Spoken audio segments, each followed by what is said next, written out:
இப்போது உங்கள் வீட்டில் சமையல் ஆரோக்கியமாக பண்ணுறதுக்கு சர்க்கரை நோய் இருக்கவங்க எல்லாருமே வீட்டில் சமையல் பண்ணுறவங்களோட ஒரு டீமாக உட்காந்து டிஸ்கஸ் பண்ணி உங்கள் மருத்துவரும் உணவு திட்ட நிபுணரும் என்ன மாதிரி ஆரோக்கியமாக உணவு சமைக்கலான்னு சொல்கிறத நீங்கள் டிஸ்கஸ் பண்ணி அதுக்கு தகுந்த மாதிரி பண்ணிங்கனாவே நிறைய டைமில் சர்க்கரை நல்ல கண்ட்ரோலில் இருக்கும்.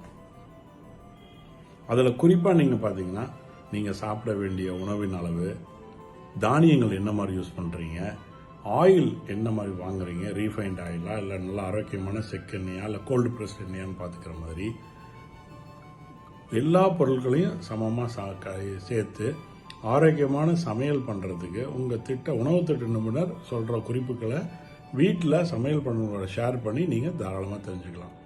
ஸோ நாங்கள் யூஸ்வலாக சொல்லக்கூடிய சர்க்கரை நோயாளிகளுக்கு உங்கள் வீட்டில் இருக்கவங்களை அழைச்சிட்டு வாங்க, இதை உணவு எப்படி சமைக்கணும், உணவு எப்படி எடுத்துக்கொள்ளணும், அளவு எவ்வளவு, அதில் சமச்சீர் உணவான மாவுச்சத்து எவ்வளோ இருக்கணும், நார்ச்சத்து எவ்வளோ இருக்கணும், புரதச்சத்து, கொழுப்பு சத்து எல்லாம் ஆரோக்கியமாக இருக்கான்னு சொல்லுவோம்.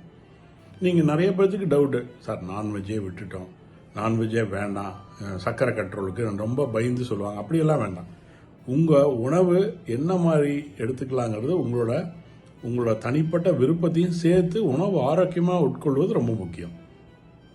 நீங்கள் வெஜிடேரியனாக இருந்தால் சைவ உணவுகள்லேயே ஆரோக்கியமாகவும் நல்ல சுவை மிக்கதாகவும் சமைக்க முடியும்.